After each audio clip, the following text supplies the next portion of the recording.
Hola, vamos a dar continuidad con el próximo bloque en esta semana 2 del curso Psicomotricidad y Neuromotricidad, un abordaje conceptual. Vamos a tocar los tópicos de neurofacilitación. El término neurofacilitación es relativamente nuevo, hace referencia a la parte terapéutica de la neuromotricidad. Para esto, y puntualizando un poco en la definición, pues tiene que ver con la aplicación de los principios fisiológicos en el cuerpo humano en su evolución ontogénica durante el proceso de rehabilitación o habilitación. Recordando que nuestra intervención, dependiendo de la edad y las características del sujeto, puede ser a nivel rehabilitatorio o habilitatorio. Se dice que habilitamos a un sujeto cuando éste nunca ha desarrollado la habilidad. Por ejemplo, un niño pequeño que apenas está aprendiendo a caminar, lo vamos a habilitar. Y a un sujeto que ya la tenía y se pierde esta habilidad, pues lo vamos a rehabilitar, como es el caso de un niño ya más grande que ya caminaba, que se cae, que tiene un problema, una lesión en su cerebro, que por una u otra situación pierde la habilidad de caminar. Se trabaja en el sentido de rehabilitar esa función.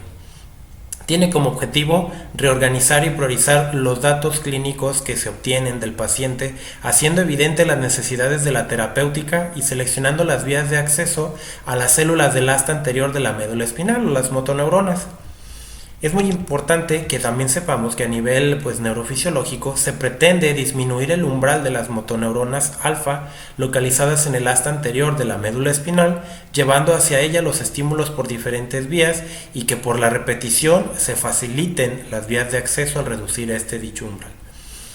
Repito, tiene que ver con las cuestiones terapéuticas. En el curso no es un objetivo que se hagan expertos en neurofacilitación y en rehabilitación, para eso tienen que tener un perfil muy específico. Solamente los médicos especialistas en rehabilitación, fisioterapeutas y esos otros profesionales que tengan un perfil clínico y con las bases y fundamentos para poder trabajar a nivel de rehabilitación física, pues bueno, lo pudieran tener.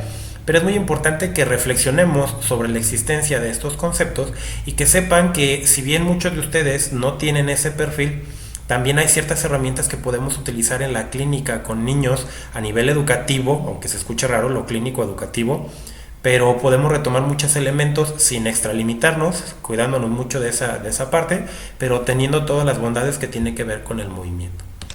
Dentro de estos enfoques y maneras de cómo hacer neurofacilitación, pues está la facilitación neuromuscular propioceptiva, existe el método Bobat, el método Doman-de-Lacato, la técnica de Peto o educación conductual, el método Temple-Fey, ahí está el método Phelps, el método Ruth, el método Bochta, por mencionarles algunos. Cada uno de ellos tiene sus características, sus métodos de cómo intervenir, todos por medio del cuerpo y el movimiento. Para cada uno de ellos hay que especializarse, hay posgrados específicos para cada uno de ellos, pero es importante que empecemos a conocer que existe algo más allá que solamente hacer un ejercicio. Y bueno, las bases neurofisiológicas son el punto de partida para sustentar la aplicación de una técnica, y estas tienen como principios básicos la maduración del sistema nervioso central y el desarrollo ontogénico. Recordando que el desarrollo filogenético hace referencia a toda esta parte de aquí de arriba que tiene que ver con la evolución de todas las especies, incluyendo al ser humano y otras mismas, y el desarrollo ontogénico hace referencia al proceso evolutivo como especie propia ya del ser humano, y pues hacemos referencia a todos estos vestigios filogenéticos y ontogenéticos que resguardamos en nuestra esencia.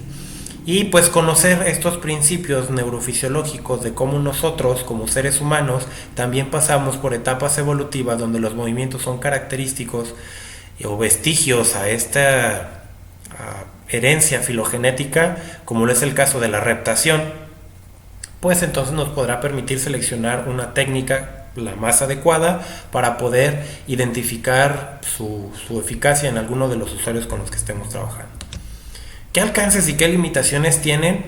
Pues fíjense bien, uno de los principales alcances es que nos permite operar al cerebro sin abrirlo, nos permite reestructurar el sistema nervioso hasta cierto punto y tener muchísimos avances y logros, mejorías con nuestros usuarios.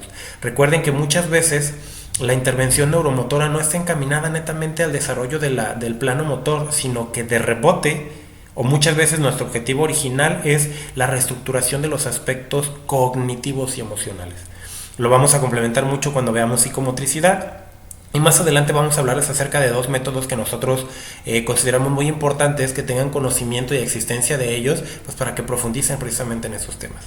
Las limitaciones, pues una de las principales es que tienen que especializarse o subespecializarse en estas tareas, estudiando un posgrado en alguna institución o en algún lugar que les permita desarrollar las competencias de manera supervisada.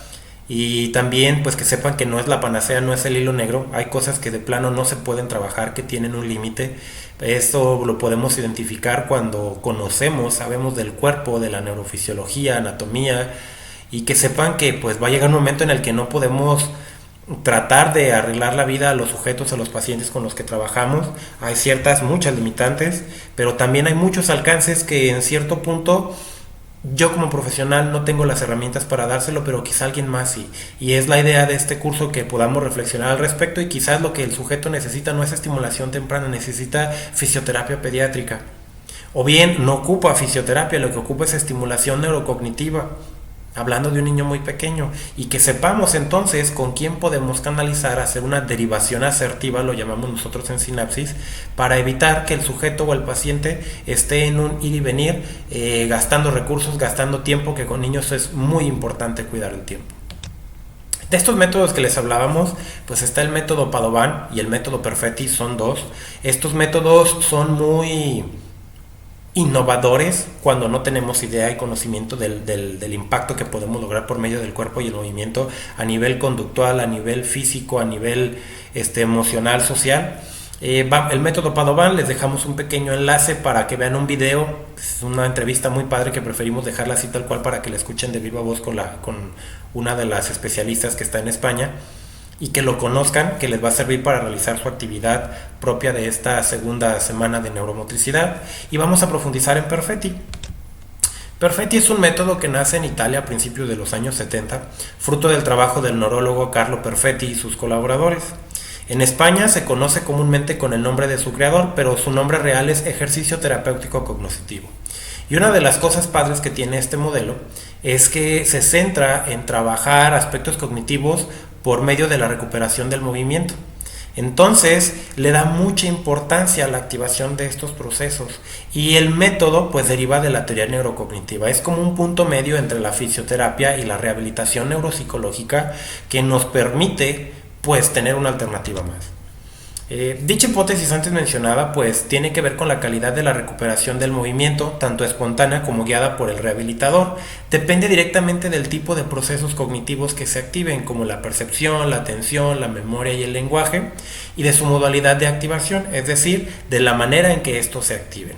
Entonces encontramos una herramienta que nos permite también incidir de otro punto de partida. Casi siempre la rehabilitación física parte del cuerpo, pues para trabajar el cuerpo mismo, que en este caso pues va centrada la intervención al cerebro, aunque usemos el cuerpo como enlace, pero en realidad el pobre o el nulo tono muscular no está, se ve reflejado en el músculo, pero en realidad se origina en el cerebro. Aquí partimos al contrario, aquí partimos de un proceso cognitivo para ayudar al movimiento. Es una propuesta muy interesante. Aquí en México país ustedes pudieran encontrar a un autor que se apellida Novello. Tiene una página en redes sociales, en Facebook, que se llama Cursos de Fisioterapia Pediátrica. Tiene un centro que se llama Centro de Neurodesarrollo, está en inglés el nombre, lo pueden encontrar así en Facebook, repito, en redes sociales. Y él se formó en este modelo Perfetti, y luego hizo una propuesta que se llama Método Novello Mérida. Él está en Mérida, Yucatán, y él hace algunas máximas que nos gustó mucho comentarlas, retomarlas aquí en este pequeño bloque, que dice que la fisioterapia pediátrica es un procedimiento pedagógico en donde el movimiento es el organizador del aprendizaje. Hay otra que dice que un fisioterapeuta pediátrico que no conoce las teorías del aprendizaje motor es como el doctor que no conoce la utilidad del antibiótico. Y habla acerca y precisamente de esta fusión de aspectos cognitivos, movimiento, fisioterapéuticos, rehabilitatorios, que pues nos abren el panorama, sobre todo a los que no conocemos, no estamos impregnados en esto, de una alternativa más para nuestros usuarios y pacientes.